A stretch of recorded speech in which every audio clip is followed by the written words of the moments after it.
উত্তর দেশিয়ায় ফয়জুল দাখিল মাদ্রাসা ও হযরত আবু বকর সিদ্দিক রাদিয়াল্লাহু তাআলা জামে মসজিদের উদ্যোগে দিনের বেলা আজকে তাফসীরুল কোরআন মাহফিলে আপনারা যারা এসেছেন, মাইকের আওয়াজ যতদূর পর্যন্ত যাচ্ছে আল্লাহ আমাকে বলার আপনাদেরকে শোনার তৌফিক দিয়েছেন। এই জন্য আমরা খুশি হয়ে বলি আলহামদুলিল্লাহ। আমি এই উত্তর দেশিয়ায় ফয়জুল দাখিল মাদ্রাসার ছাত্র ছিলাম। দাখিল পাস করে আমি বিদায় নিয়েছিলাম। প্রিয় হাজির, আমি এলাকার সন্তান হয়ে দোয়া নেওয়ার আশায় সর্বপ্রথম ইসলামী রীতিনীতি নিয়ম অনুযায়ী আরো একবার অন্তরের অন্তঃস্থল থেকে সালাম প্রদান করতেছি। আপনারা সবাই এখানে যারা আছেন, আপনারা সালামের উত্তর দিবেন। মাইকের আওয়াজ যতদূর পর্যন্ত যাচ্ছে, বাড়িতে আমার মা বোনগুলো আছেন, সবার কাছে সালাম, আসসালামু আলাইকুম ওয়া রাহমাতুল্লাহি ওয়া বারাকাতুহু। আর একবার বলি আলহামদুলিল্লাহ। বিশ্ব নবী, মানবতার মুক্তির দূত, যিনি হচ্ছেন আপনার আমার নবী, আপনার আমার নেতা, আপনার আমার গাইডলাইন, যে নবী না আসলে এত সুন্দর কোরআনের পরিবেশ আমরা পাইতাম না, যে নবী না আসলে আমরা দুনিয়াতে আসতাম না, যে নবীকে আল্লাহ আদর করে ডাক দিয়েছেন সাইয়্যিদুল মুরসালিন, সবার সেরা শ্রেষ্ঠ নবী, খাতামুন নবিয়্যিন, শেষ নবী, ওয়া মা আরসালনাকা ইল্লা রাহমাতাল লিল আলামিন। গোটা পৃথিবীর জন্য শুরু থেকে শেষ পর্যন্ত আপনার আমার নবী রহমত স্বরূপ হিসেবে পাঠিয়েছেন একজন। আওয়াজ দিয়ে বলেন তিনি কে? সেই রাসূলের উপর সংক্ষিপ্ত ভাবে দরুদ ও সালাম পেশ করি, বলি সাল্লাল্লাহু আলাইহি ওয়াসাল্লাম। বলেন কত নাম্বার? সূরাতুল আলী ইমরান 185 নাম্বার আয়াত তেলাওয়াত করেছি। আর তিরমিজি শরীফের 2307 নাম্বার হাদিস একটা তেলাওয়াত করেছি। আমি এই কোরআনের আয়াত ও হাদিসের কথা বলে আমি শেষ করব ইনশাআল্লাহ। আমার প্রিয় বাবাজিরা, আমার যুবক বন্ধু ও আমার মা বোনেরা, 185 নাম্বার আয়াতে সূরাতুল আলী ইমরানের মধ্যে আল্লাহ রাব্বুল আলামিন বলে দিয়েছেন, এই পৃথিবীর মানুষকে, প্রতিটা মানুষকে একদিন মৃত্যুবরণ করা লাগবে। এখানে আপনারা যারা আছেন বলেন তো, এই দুনিয়া ছেড়ে আমাদেরকে একদিন কবরে যাওয়া লাগবে কি লাগবে না? লাগবে না? আমাদের কি মরণ হবে না? চিরন্তন সত্য, এই মৃত্যু থেকে কেউ বাঁচতে পারবে না। সেই মৃত্যু নিয়ে আমি সূরাতুল আলী ইমরানের 185 নম্বর আয়াত তেলাওয়াত করেছি। আল্লাহ রাব্বুল আলামিন বলেন, কুল্লু নাফসিন যায়িকাতুল মাউত। আল্লাহু আকবার বলে আল্লাহ রাব্বুল আলামিন বলে, প্রতিটা জীবনকে মৃত্যু স্বাদ গ্রহণ করতে হবে, আর প্রতিটা জীবনকে মরা লাগবে। বলেন তো, মৃত্যু স্বাদ গ্রহণ করা লাগবে। এই কথা বলছেন একজন। আওয়াজ দিয়ে বলেন তিনি কে? আল্লাহ বলছেন কুল্লু নাফসিন যায়িকাতুল মাউত, প্রতিটা মানুষকে মৃত্যুবরণ করা লাগবে। আমার মতো যুবক ভাইরা, আমার পদ্মালে মা বোনগুলো আছে, ও আমার মা, ও আমার প্রিয় বোন, দেখেন তো এই আয়াতের দিকে একটু লক্ষ্য করেন আর জীবনটাকে একটু চিন্তা ভাবনা করেন। যে জায়গায় আল্লাহ বলছেন চিরন্তন সত্য, মৃত্যু হবে, প্রতিটা মানুষকে এই দুনিয়া ছেড়ে চলে যাওয়া লাগবে, সে জায়গায় কিন্তু আজকে অনেক মানুষ দুই রকম হয়ে গিয়েছেন। অনেক ব্যক্তি বলে আমি মৃত্যুবরণ করবো না, আমি এখন মারা যাব না, কোথায় কবরের আযাব আছে, কোথায় জাহান্নাম হবে, কোথায় জান্নাত, কোথায় হাসর, কোথায় ফুলসিরাত হবে। এমন করে তারা যখন বিশ্বাস করে না, আল্লাহ কয় তাদের জন্য মহাশাস্তি। আর দুনিয়ার মধ্যে কপাল পোড়া তারাই যারা পরকালকে বিশ্বাস করে না, মৃত্যু হবে এটা মেনে নিতে পারে না। তাহলে বোঝা যায় এই মরণ যে একদিন হবে, এই মরণ যদি আমরা বিশ্বাস না করি, মারা যাব, এই মারা যাওয়া হবে চিরন্তন সত্য কথা। আমরা মৃত্যুবরণ করব, এই কথা যদি আমরা বিশ্বাস না করি, আল্লাহ কয় তোমাদের কপালটা খারাপ, তোমাদের ভাগ্যটা খারাপ হয়ে যাবে। তাহলে বাবাজি বলেন তো মরণকে ভয় করার দরকার আছে না?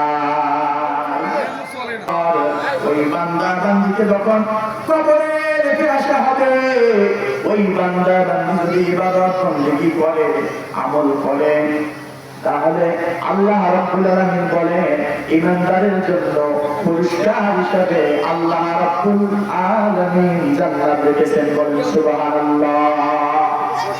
আর যদি তারা ইবাদত বন্দেগী না করে, ঈমানদার না হয়ে, ঈমানদারের বিপরীত বেঈমান হয়ে, মুনাফিক হয়ে, কাফের হয়ে মৃত্যুবরণ করে, আল্লাহ কয় ওই বান্দা বান্দির জন্য এমন ব্যর্থ হবে রে, তাদেরকে আল্লাহ জাহান্নামে নিক্ষেপ করবে।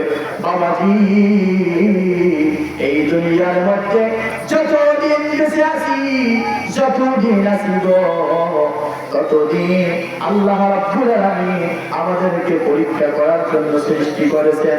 আল্লাহ কয় তোমরা যদি ইবাদত বন্দেগী নিয়ে কবরে যাইতে পারো, তোমরা হইছে সফল। আর যদি ইবাদত বন্দেগী না করে যাও, তোমরা হয়েছে ব্যর্থ।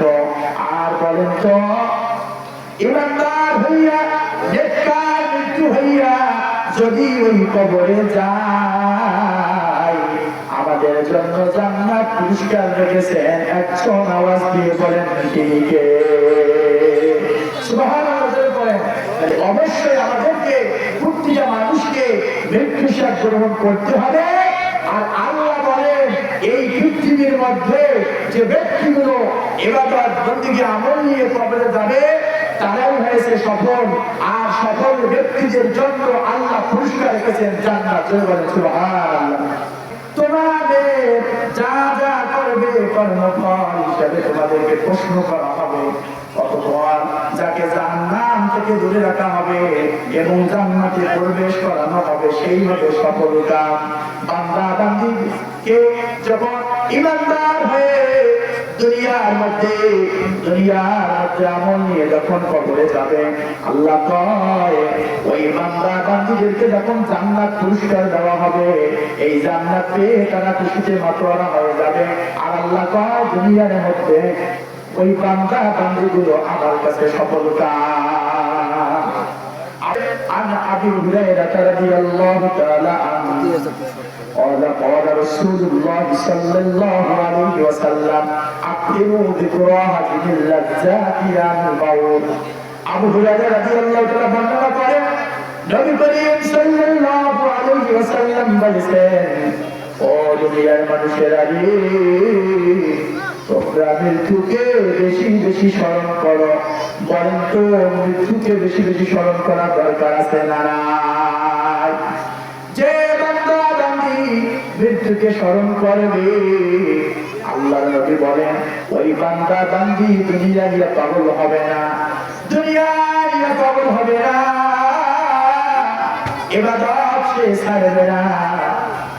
আজকে দেখা যায় অনেক মানুষ আমরা দুনিয়ায় নিয়ে পাগল হয়ে গিয়েছি, সন্তান নিয়ে পাগল হয়ে গিয়েছি, ইবাদত বন্দেগীর কোনো খবর নাই। কিন্তু আল্লাহর নবী বলেছেন দুনিয়ার মানুষেরা রে, তোমরা বেশি বেশি মৃত্যুকে স্মরণ করো। আর মৃত্যু হলো আমাদের খুবই কাছের নিকটে। এই মৃত্যু যে কখন হবে, কোন দিন হবে, কারো জানা নাই, ঠিক কিনা? আমার প্রিয় বাবাজিরা, তাহলে কোরআনের আয়াত থেকে, আল্লাহর নবীর হাদিস থেকে আমরা এখান থেকে বুঝলাম, কোরআনের আয়াত থেকে বুঝলাম মৃত্যুবরণ করা লাগবে, মারা যাব। আর আল্লাহর নবী বলছেন তোমরা তো মারা যাবে রে, এই মারা যাওয়ার আগে তোমরা ইবাদত বندگی করো, আমল দিয়ে কবরে যাও। এই মাহফিল নিয়ে জীবন যদি পরিবর্তন না হয়, কোরআন হাদিসের কথা দিয়ে যদি জীবন পরিবর্তন করতে না পারি, এই মাহফিল তো ব্যর্থ হয়ে যাবে। বাবাজি, কোরআন হাদিসের কথা শুনে নিজের জীবনকে সাজাইতে হবে, পরিবর্তন করতে হবে। তাহলে বলেন তো ইবাদত বندگی করে ওই কবরে যাওয়ার দরকার আছে না? এই মাহফিল থেকে আমরা শিক্ষা নেব কি? এই মাহফিল থেকে আমাদের শিক্ষা নিতে হবে প্রতিটা মানুষ আমরা কবরে যাব, প্রতিটা মানুষের কবরে হিসাব হবে, ওই কবরে প্রশ্ন করা হবে রব্বি আল্লাহ তোমার রবকে, আমার দিনটা তোমার দিন কি ছিল, আমার নবীটা তোমার নবী কি ছিল। মুনকার নকির এসে বলবে ও আল্লাহর বান্দা বান্দি, ওই কবরে তুমি তো এসেছো, দুনিয়ার মধ্যে বেঁচে থাকা কালীন বলো তো তুমি কাকে অনুসরণ করেছিলে? কিন্তু নেককার ইমানদার যারা ওই বান্দা বান্দীগুলো বলবে ও মুনকার নকির, আমি তো ওই ব্যক্তির অনুসরণ করেছিলাম যিনি হচ্ছেন আপনার আমার নবী হযরত মুহাম্মদ রাসূলুল্লাহ সাল্লাল্লাহু আলাইহি ওয়াসাল্লাম। মুনকার নকির বলবে ঠিক আছে, আমি জানতাম, আমরা জানতাম যে তুমি এই উত্তর দেবে। তখন মুনকার নকির বলবে ঠিক আছে, তোমার জন্য 70 হাত এত বড় পবিত্র জায়গা করে দেওয়া হলো, তুমি এখানে বিশ্রাম নাও, আরাম করো। এই খুশিতে মাতোয়ারা হয়ে নেককার ইমানদার বান্দা বলবে আমি একটু আমার দুনিয়াবাসীকে একটু খবর দিয়ে আসি, সাক্ষাৎ করে আসি। মুনকার নকির বলবে এই কবর এমন একটা জায়গা, এই কবরে আসা যাবে আর দুনিয়া ফিরে যাওয়া যাবে না। কিন্তু যারা মক্কার হবে, বেঈমান হবে, মুশরিক হবে, কাফের হবে, মুনাফিক হবে, এই বান্দা বান্দীদেরকে প্রশ্ন করা হবে। মুনকার নকির বলবে তোমার রবের পরিচয় দাও, তোমার রাসূলের পরিচয় দাও, তোমার দ্বীনের পরিচয় দাও। সে দিতে পারবে না, ব্যর্থ হয়ে যাবে। এই বান্দা বান্দীর জন্য এমন আযাব দিবে, আল্লাহর নবী সাহাবীদের বলেছেন ওই কবরে দাও দাও করে সাপ আসবে, ওই কবরে দাও দাও করে আগুন জ্বলবে, ওই কবরে মাটিগুলো এমন ভাবে চাপ দিবে এক পাশের হাড়গুলো আর এক পাশে ভেঙে তছনছ হয়ে যাবে।